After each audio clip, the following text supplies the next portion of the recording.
Hello friends, आज की इस वीडियो में हम लोग पढ़ने वाले हैं उत्तल लेंस द्वारा प्रतिबिंब प्राप्त करने का नियम। मतलब कि एक उत्तल लेंस हमारा जो है वो प्रतिबिंब प्राप्त करेगा तो कौन से नियम का फ्लो करेगा। ऐसे तो हम जानते हैं कि एक लेंस के सामने अगर एक वस्तु को रखेंगे तो उसका प्रतिबिंब बनेगा ही, और एक वस्तु का प्रतिबिंब बनने के लिए कुछ नियमों को जानना जरूरी है। तो उसमें हमने उत्तल लेंस को ही लेकर कार्य किया। आगे चलकर हम अवतल लेंस पर भी बात करेंगे, लेकिन पहले हमारा स्टार्टिंग कैसे हो रहा है तो उत्तल लेंस द्वारा प्रतिबिंब प्राप्त करने का नियम। तो देखिए, एक उत्तल लेंस द्वारा प्रतिबिंब प्राप्त करने के जो नियम होते हैं वो दो तरह से होते हैं, और वो दोनों नियम क्या है चलिए उसका स्टडी करते हैं कि भाई ये दोनों नियम कौन कौन है। तो हम ऐसे कर सकते हैं, रूल वन कर सकते हैं, यानी तो अगर आप इसे हिंदी में लिखना चाहेंगे तो लिख सकते हैं नियम वन। तो देखिए नियम वन क्या कहता है कि जब किरण मुख्य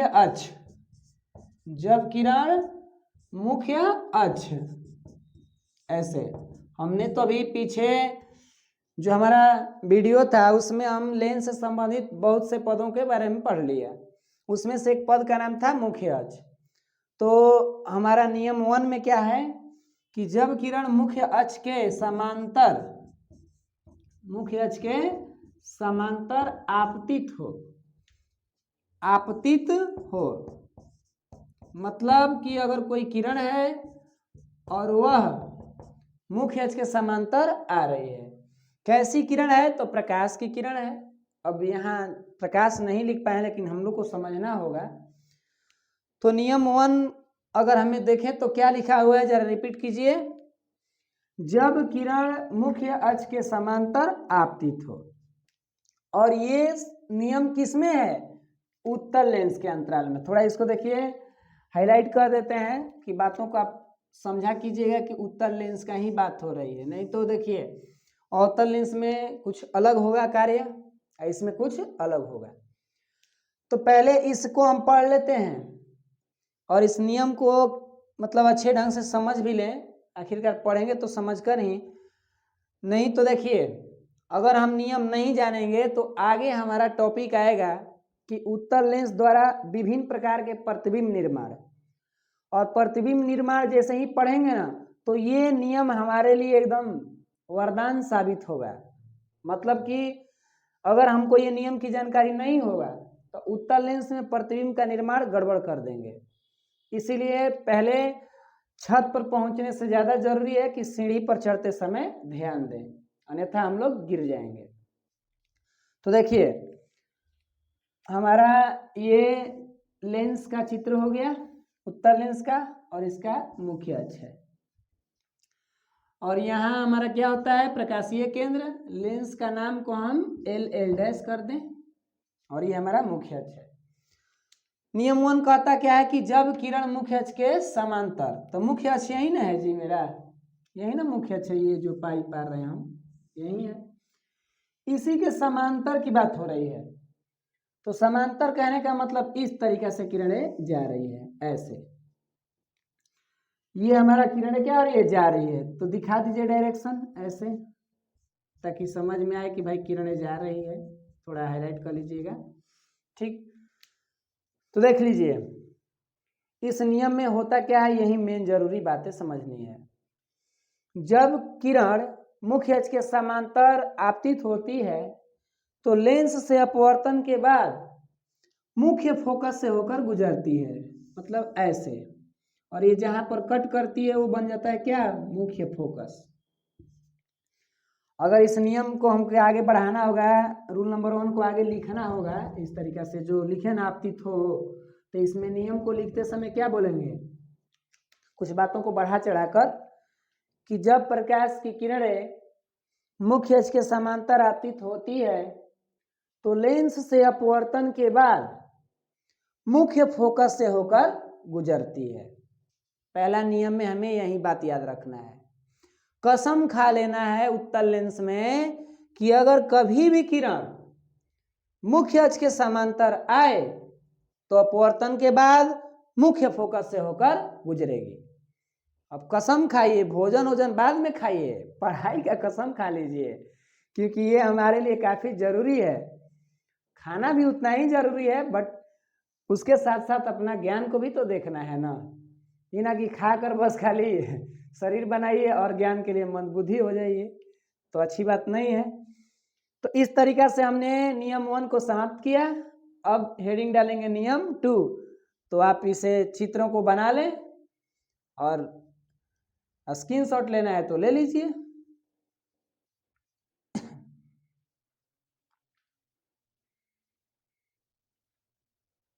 चलिए अब हम नियम 2 लिखेंगे, क्योंकि ज़्यादा वेट किए करें हम, मतलब कि ज़्यादा वेट करेंगे तो समय भी जाएगा और वीडियो भी लॉन्ग बन जाएगा। क्या अरे मूवी देखना होता है तो 2-3 घंटा का मूवी देख लेते हैं, लेकिन पढ़ाई वाली अगर देखना हो मूवी तो वाह भाई वाह, झपकी आने लगेगा, मन इधर उधर होने लगेगा, क्योंकि इस मूवी के हीरो जो है सर जी हैं, और सर जी तो अलग है भाई। और वो सब हीरो आपके जीवन के काफ़ी अच्छे व्यक्ति लगते हैं, अरे जो जीवन का निर्माण कर रहा है उसे अच्छा समझना होगा, बट ऐसा तो होता नहीं है। हम लोग को उस हीरो का ज़्यादा महत्व है। चलिए कोई बात नहीं, इधर समझा जाए, सब अपने अपने ज़िंदगी का हीरो है, किसी को कम अपने आप में समझना नहीं चाहिए। रूल 2 क्या कह रहा है कि जब किरण, चाह रहा था मिटाने को नहीं ये वाला बात, ठीक है फिर से लिख देते हैं। जब किरण प्रकाशीय केंद्र जब किरण प्रकाशीय केंद्र की दिशा में आपतित हो, केंद्र की दिशा में आपतित हो। चलिए समझ लीजिए, आप समझ सकते हैं इस बातों को, क्या ज्यादा उधर उधर करना है। जब प्रकाश की किरणें कहाँ आ रही है, प्रकाशीय केंद्र की दिशा में आ रही है, तो उस कंडीशन में क्या होगा, ये रूल नंबर 2 कहता है। पहला रूल नंबर 1 था कि मुख्य अक्ष के समांतर किरण आएंगी तो क्या होगा। रूल नंबर 2 कहता है कि किरण प्रकाशीय केंद्र की दिशा में आएगी तो क्या होगा। तो आइए पुनः हम फिगर बनाते हैं, वहीं अपनी पुरानी कहानी जो अपना चल रहा था ये हो गया, ये वहीं रहेंगे और लेंस भाई साहब जस के तस। लेकिन अब जो है सिचुएशन, हालात बदल चुके हैं, क्योंकि ये 2 हो गए हैं रूल। तो सुनिए रूल 2 क्या कहता है। जब प्रकाश की किरणें लेंस के, और वो भी लेंस कौन है, तो उत्तल लेंस है, बार बार याद रखिए। और हमें लग रहा है कि ये जो दोनों नियम है ना, वो अवतल के लिए भी कोई ज्यादा इधर उधर की बात नहीं होंगे, थोड़ी सी बदलाव खाली फोकस वाला होगा कि उधर से फोकस से जा रहा था, इधर फोकस से आती हुई प्रतीत होता है, काल्पनिक की बात है। ये नियम जो हम रूल 2 लिख रहे हैं ना, उत्तल अवतल के लिए सेम है। बस ध्यान रखना है कि लेंस पतला हो, मोटे लेंस के लिए ये नियम लागू नहीं हो पाएगा, गड़बड़ हो जाएगा कुछ ना कुछ। चलिए आइए समझते हैं। जब प्रकाश की किरणें प्रकाशीय केंद्र, ये वही ऑप्टिकल सेंटर है जिसे हम पिछला लेक्चर में पढ़े हैं। जब प्रकाश की किरणें प्रकाशीय केंद्र की दिशा में आपतित होती है तो वह सीधी रेखा में निकल जाती है। वाह भाई वाह, ये तो हमें लग रहा है कि मुफ्त में सीखने को मिला, क्योंकि पीछे डिफिनेशन भी दिए हैं, नहीं दिए हैं, थोड़ा ही समझ ले गया, चाम के हाथ है, घबरा गया है। जब प्रकाश की किरणें प्रकाशीय केंद्र की दिशा में आपतित होती है तो वह सीधी रेखा में निकल जाती है, बिना विचलित हुए सीधी रेखा में निकल जाती है। जैसे आपको बातों को समझ में आए, बस सीधी समझना है, टेढ़ी मेढ़ी नहीं समझना है। एक बार और रिपीट करते हैं। जब प्रकाश की किरणें लेंस के प्रकाशीय केंद्र से होकर गुजरती है तो बिना विचलित हुए निर्गत हो जाती है, निर्गत मतलब निकल जाती है। तो इस तरीका से उत्तल लेंस द्वारा प्रतिबिंब प्राप्त करने का नियम समाप्त हुए। यानी हमने कौगो नियम पढ़ लिया, तो 2 नियम। अब इन 2 नियमों के आधार पर अब एक उत्तल लेंस द्वारा प्रतिबिंब निर्माण पढ़ेंगे। और प्रतिबिंब निर्माण की जनसंख्या ई भाई साहब से बहुत अधिक है, उसमें 5-6 से करीब में आएंगे। ये तो 2 में मस्त हो गए ना। तो चलिए अब हम हेडिंग डालते हैं अपना प्रतिबिंब निर्माण के लिए। तो आप इसे उतार लें और तब तक हम इसके लिए क्या करें, वेट करते हैं। चलिए वेट कर लिया जाए कुछ पल।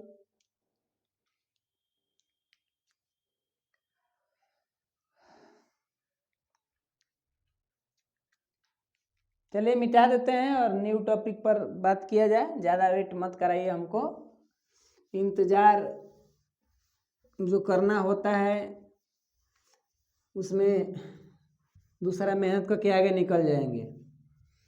क्योंकि APJ अब्दुल कलाम जी बोले हैं कि इंतज़ार करने वाले को उतना ही मिलता है जितना कि कोशिश करने वाले छोड़ देते हैं। तो हमें इंतज़ार पर से ज़्यादा ध्यान अपने मेहनत पर ध्यान देना होगा। तो आइए शुरू करें। आप सोच देंगे सर आप ऐसा ऐसा बात काहे कहने लगते हैं, अंदर ऊर्जा जग जाता है। अरे भैया उसी को जगाने के लिए तो हम पढ़ा रहे हैं, नहीं तो पढ़ाने का काम तो सब कोई कर रहा है, सब कोई अपना अपना कार्य कर ही न रहे हैं।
तो चलिए अब हम लोग हेडिंग डाल लिए हैं। देखिए हमारा हेडिंग क्या है, उत्तल लेंस द्वारा प्रतिबिंब निर्माण।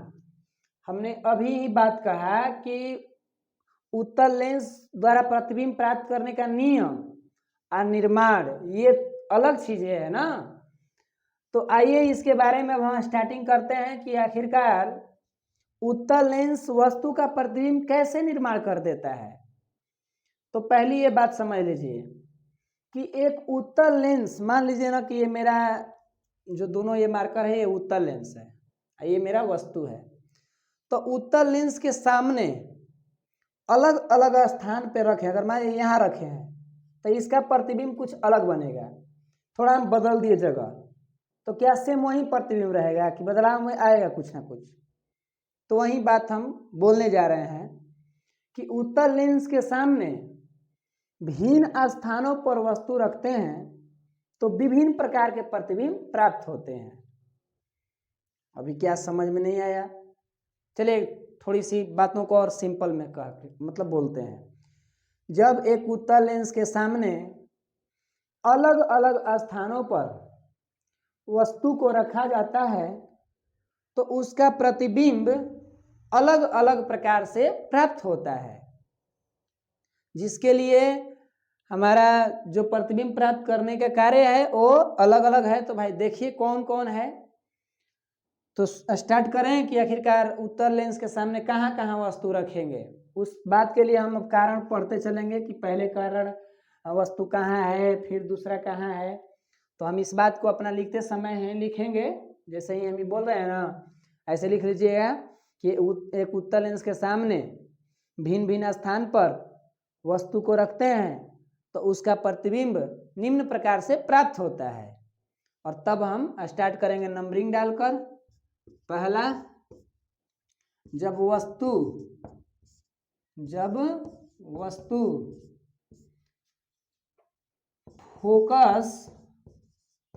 फोकस और प्रकाशीय केंद्र, जब वस्तु फोकस और प्रकाशीय केंद्र के बीच स्थित हो।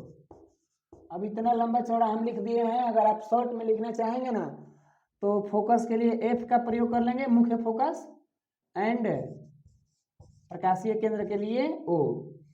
तो देखिए पहला प्रतिबिंब के निर्माण का जो पहला हमारा स्थिति है, कहाँ है वस्तु की स्थिति? जब वस्तु फोकस और प्रकाशीय केंद्र के बीच स्थित हो। के बीच इसमें लिख लीजिएगा, डॉट डॉट कर देना ना, के बीच स्थित हो।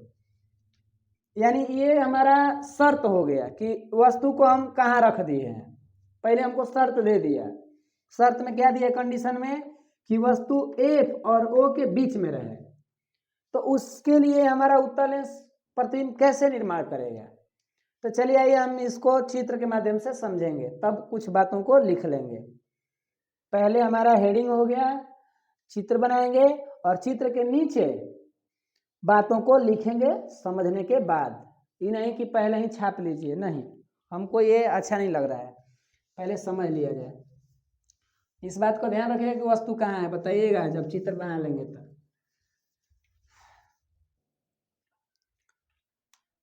देखिए ये हमारा उत्तल लेंस है, कुछ ब्लू मार्कर है, थोड़ा डाउन दिखेगा हमें लग रहा है, कोशिश कीजिएगा कि आप समझ पाए। देखिए इसका मुख्य अक्ष, अब में स्केल लाना पड़ेगा लग रहा है, लेकिन अब जब अभी तक हाथों से कर रहे हैं तो कोई दिक्कत है नहीं। एक बार दर्पण में कैसे बना रहे थे, याद पड़ रहा है? पीछे दर्पण क्षेत्र में देखिएगा ना, उसमें बनाया हुआ है मस्त तरीका से। ये O है और इसका मुख्य फोकस जो होता है इधर होता है, ठीक है। लेकिन एक बात ध्यान दीजिए, मुख्य फोकस इधर होता है तो उसी का बराबर दूरी का इधर भी मुख्य फोकस बनता है, क्योंकि एक लेंस में फोकस दो प्रकार से होते हैं, प्रथम फोकस, द्वितीय फोकस, ये भी हम नाम से जानते हैं। तो इतना ही बराबर दूरी, मान लीजिए कि इतना दूरी है ना, तो उतना ही बराबर दूरी का इधर, कल्पना में समझ लीजिए। ये इसको देखिए, एक लेंस के दो फोकस होते हैं ना, तो ये मुख्य फोकस है, बट पढ़ाई के हिसाब से देखिएगा तो इसको हम लोग द्वितीय फोकस कह सकते हैं, इधर वाले को प्रथम फोकस। क्या इसे डैश दे दें या F1 F2 कर दें? अब आप लोग कैसे करिएगा ये समझिए। हम तो कर देते हैं F डैश ताकि अच्छा रहेगा, या 2 भी कर सकते हैं, कोई दिक्कत नहीं है। कह रहे कि नियम कह रहे हैं, पहला जो हमने लिखा है, क्या लिखा है अभी तो पूछे थे आपसे कि याद कराइएगा। तो हाँ, वस्तु जो हमारी है O और F के बीच है, मतलब कि इसके और इसके बीच में, बीच के मतलब यहाँ पर लगभग समझ लीजिए, ये हमारा वस्तु है। वस्तु को हम इस तरीका से संकेत करेंगे और इसका नाम भी दे देंगे A B। अब शर्त हमारा दे चुका है, इसका हम प्रतिबिंब निर्माण करेंगे। तो प्रतिबिंब निर्माण करने के लिए दो नियम अभी हम बताएं उत्तल लेंस में। एक वस्तु का प्रतिबिंब निर्माण कैसे होगा, उत्तल लेंस कैसे बनाएगा, दो नियम पढ़े हैं पीछे। आप पीछे वाले बातों को रिवीजन नहीं कीजिएगा तो यहाँ पर गड़बड़ा जाएगा सिस्टम। तो पहला क्या था नियम, मुख्य अक्ष के समांतर। किरणें क्या मुख्य अक्ष के समांतर है। तो देखिए एक बात और समझा दें कि कभी भी लेंस द्वारा वस्तु का प्रतिबिंब प्राप्त करना है ना, तो हमेशा वस्तु को लेंस के इधर साइड में रखिएगा। अब कहेंगे सर उधर काहे नहीं रखेंगे, उधर रख सकते हैं, बट स्टडी के मुताबिक, अध्ययन करने के लिए इधर ही हम रखते हैं, क्यों? क्योंकि प्रकाश किरण जो होती है ना इधर से ही जाती हुई मानी जाती है। जितना भी स्टडी हम भी किए हैं तो हम भी सोचते हैं ना कि इधर से प्रकाश किरणें काहे नहीं आएगी, क्योंकि ये तो लेंस है। लेंस के लिए कोई शर्त तो है नहीं कि नहीं पेंट है उधर से करिए, नहीं। बट हमेशा ध्यान देना है कि इसमें दाएं से दाएं कह रहे हैं, सॉरी, बाएं से दाएं की ओर जाती है प्रकाश किरणें। बाएं से कहाँ जाती है? दाएं की ओर। तो हमेशा वस्तु को लेंस के बाईं ओर स्थित होनी चाहिए, ठीक है ना। चलिए आइए समझ लीजिए। तो एगो किरणें जा रही है मुख्य के समांतर, तो ऐसे हम किरण ले जाएं कि इसके नोक को छू सके। अब कोई हेजी से ले जाए, ऐसे ले जाए, अरे भाई साहब आपका किरण कहीं और आपका नोक कहीं और, मतलब बीरबल की खिचड़ी बन जाएगा। आग लगाए यहाँ पर और तसरी रखे हैं यहाँ पर तो घबरा जाएगा ना। तो उस तरह से आप न खिचड़ी बनाए, अच्छा बनाए। तो इस तरीके से ऐसे संपर्क में ले जाएं। हमने संपर्क कराते हुए ले लिया, देखिए तो नोक को छू लिया है। तो नियम 1 कहता है कि जैसे ही मुख्य के समांतर किरणें आएंगी तो भाई साहब कहाँ से जाएंगी? मुख्य फोकस से होकर गुजर जाएंगे। ये अपना नियम का भी पालन कर लिया और हमारा एगो नोक को भी छू लिया। एक नियम समाप्त। दूसरा क्या है? दूसरा कहता है कि हम जाते हैं प्रकाशीय केंद्र से। इस ए को ना इधर लिख दीजिए ऐसे, ठीक है, अच्छा रहेगा। प्रकाशीय केंद्र से, तो प्रकाशीय केंद्र का मतलब यही ना ऐसे जाएगा इस तरीके से। देखिए गया कि नहीं गया? अब इस वाले को मिटा दीजिए, है पीछे वाले को, क्योंकि मैंने यहां से हमें स्टार्टिंग करना था। लेकिन हमको एक बात ये समझ में नहीं आ रहा है कि ये किरण इधर मुंह अपना कर ली, हाई हो किरण जो है यो मुंह इधर कर लिया, दोनों मुंह अपना है मुड़ा लिया है, बातचीत कर ही नहीं रहा है, एक दूसरे पर काटेगा तबे ना प्रतिबिंब बनेगा जी। लेकिन यहाँ तो हाई किरण कहीं उधर जा रहा है, हाई वाला कहीं इधर जा रहा है, कहो हमको लग रहा है कि मिलबे नहीं करेगा। तो जब नहीं मिलेगा तो हम लोग सपना तो देख सकते हैं, वास्तविक में नहीं मिलेगा। मान लीजिए एकदम दुश्मने है, कट्टर विरोधी है, हई करा कि ना हम हई से हेने में ही जाएंगे, हेने हो जाएगा, एगो हेने मुंह बनाएगा। तो बनाओ तुम लोग मुंह, मार झगड़ा करो, उससे हमको क्या मतलब है? हम तो इन लोगों के बारे में कुछ सोच सकते हैं, हमको कौन रोका है भैया? तो हम सपना देखेंगे कि किसी दिन ये अपने में मिल रहे हैं, सपना देखेंगे। तो सपना का मतलब हुआ काल्पनिक। काल्पनिक का मतलब क्या है? देखिए, कहेंगे सर वाह, सपना भी देखकर मिला सकते हैं क्या? तो बिल्कुल मिला सकते हैं। देखिए हम कर रहे हैं, इनको जरा पीछे मुड़ाया जाए, मतलब पीछे हल्का बढ़ाया जाए, डॉट डॉट में, कल्पना में ऐसे, इनको भी हल्का पीछे किया जाए।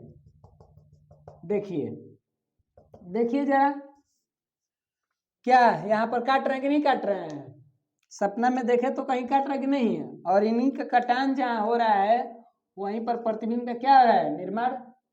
लेकिन ये काल्पनिक से काटे हैं तो प्रतिबिंब जो हमारा होगा वो काल्पनिक ही बनेगा। मुख्य अक्ष के ऊपर बन रहा है तो प्रतिबिंब हमारा सीधा बनेगा, ठीक है। इसका नाम दे दीजिए ए डैश बी डैश। तो इस तरीके से हमारा इस लेंस द्वारा जब वस्तु एफ डैश और ओ के बीच स्थित है, एफ डैश मतलब जानने के लिए है, बस आप फोकस कहिएगा ना, मुख्य फोकस और ओ के बीच वस्तु स्थित होगी तो इसका प्रतिबिंब कैसा बनेगा? नीचे हमें लिखना होगा, जो हम ऊपर डैश दिए था ना हो, तो हमें अब लिखना होगा। क्या लिखेंगे? कि जब वस्तु फोकस और प्रकाशीय केंद्र के बीच, चाहे इसका भी नाम ले सकते हैं पहले, प्रकाशीय केंद्र और फोकस के बीच स्थित होती है तो उसका प्रतिबिंब काल्पनिक कोमा वस्तु से बड़ा, समझ में आ रहा है? काल्पनिक कोमा वस्तु से बड़ा तथा वस्तु की ओर ही बनता है। बाउंस किया एक बार और। जब एक वस्तु प्रकाशीय केंद्र और फोकस बीच, लिखने वाली बात बोल रहे हैं, यही बात को लिखना है। जब एक वस्तु प्रकाशीय केंद्र और फोकस के बीच स्थित होती है तो उसका प्रतिबिंब काल्पनिक कोमा सीधा कोमा वस्तु से बड़ा तथा वस्तु की ओर ही बनता है। पहला स्थिति शर्त कंडीशन समाप्त कर दिए। अगर आपको इतना पर भी नहीं समझ में आया तो धन्यवाद प्रभु, आपका दर्शन हो कि आपको समझाया जाए कोई और माध्यम से। हम हार चुके हैं आपको समझाने में, क्योंकि अब इस तरीका से नहीं समझिएगा तब हम आपको सामने जब आइएगा तब ना समझा पाएंगे। अब यहाँ से हम मोबाइल के माध्यम से कहें या यूट्यूब के माध्यम से कितना का पार फोड़ेंगे, ऑफलाइन की जरूरत पड़ जाएगी। तो देखिए अब हम चलते हैं दूसरा स्थिति को समझने, तो आप इसे जल्दी उतारिए।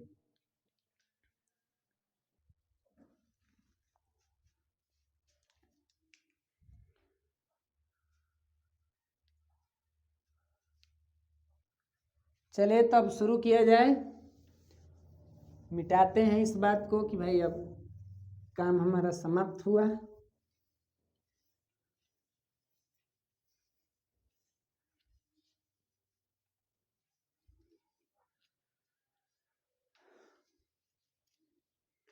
तो आइए अब स्थिति हम 2 शुरू करते हैं। पहला स्थिति तो पढ़ लिए हैं, स्थिति 2 क्या कहता है जरा समझिए। स्थिति पहला में तो हमने जान गया कि एफ और ओ के बीच थी। अब लिखेंगे जब वस्तु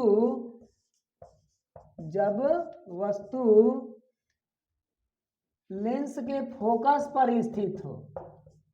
लेंस के फोकस पर, कौन से लेंस के फोकस पर भैया? कौन से लेंस के फोकस पर? तो उत्तल लेंस के। इस बात को ध्यान में रखिएगा, अवतल का तो जिक्र ही नहीं अभी कर रहे हैं, हम बिल्कुल नहीं कर रहे हैं। जब वस्तु लेंस के फोकस पर स्थित हो, फोकस पर स्थित हो, समझ लीजिएगा। अब वस्तु हमारा कहाँ स्थित हो गई? फोकस पर। तो फिर वही कहानी, चित्र बनाना है, कलाकारी करनी है, ये कुल काम रह गया है हम लोगों के जिम्मे। ये है मुख्य फोकस। अब ब्लू मार्कर जो है थोड़ा डाउन चल रहा है, ब्लैक मस्त है। तो यहाँ पर हमारा था क्या? प्रकाशीय केंद्र, यहाँ पर मुख्य फोकस और यहाँ पर भी मुख्य फोकस। तो ये मुख्य फोकस 1 है, ये मुख्य फोकस 2 है ना। ठीक है, इस तरीके से। अब कह रहा है कि वस्तु जो हमारा है ना वो मुख्य फोकस पर ही स्थित है। तो चलिए वस्तु को रेड कलर से दिखाएं, रेड कलर से, मस्त आप समझ लीजिएगा ये वस्तु है। ठीक है ना, थोड़ा बदलाव, अरे रंग बिरंगा संसार है हम लोगों का।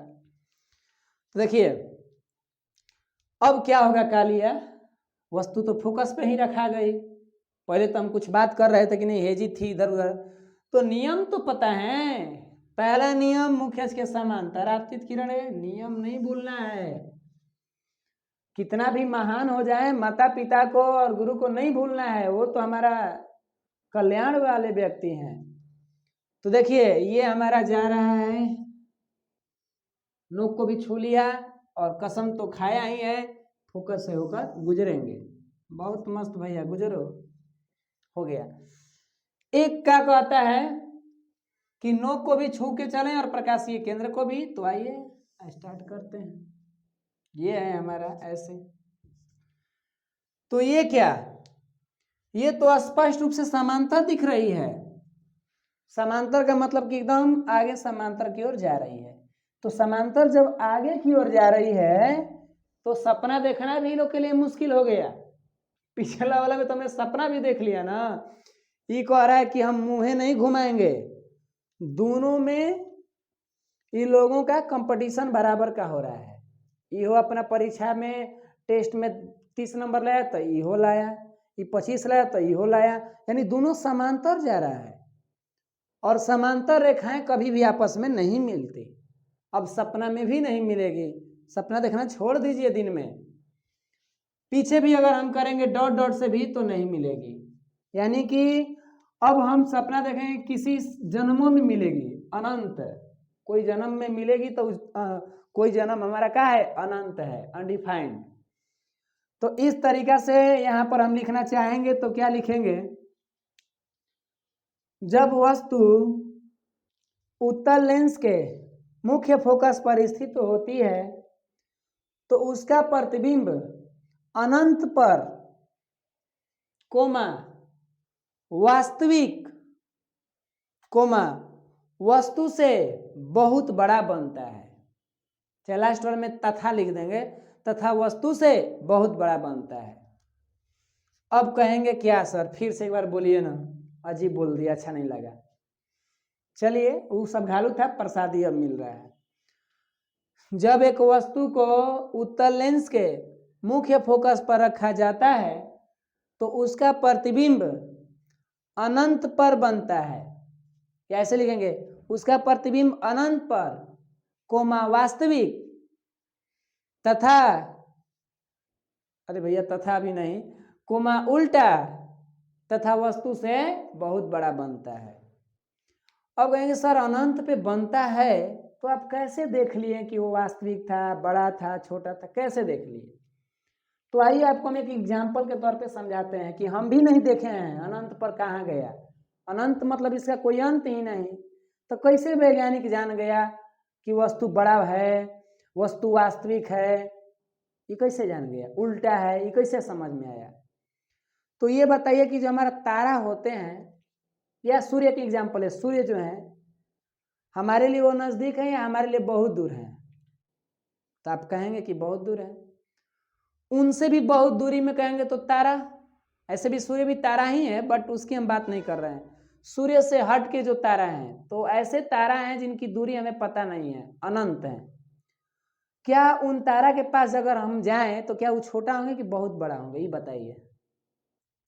तो जितनी दूर की वस्तु हमें दिखाई दे रही है ना, वो अपने आप में बहुत बड़ा है, तभी हम देख पा रहे हैं।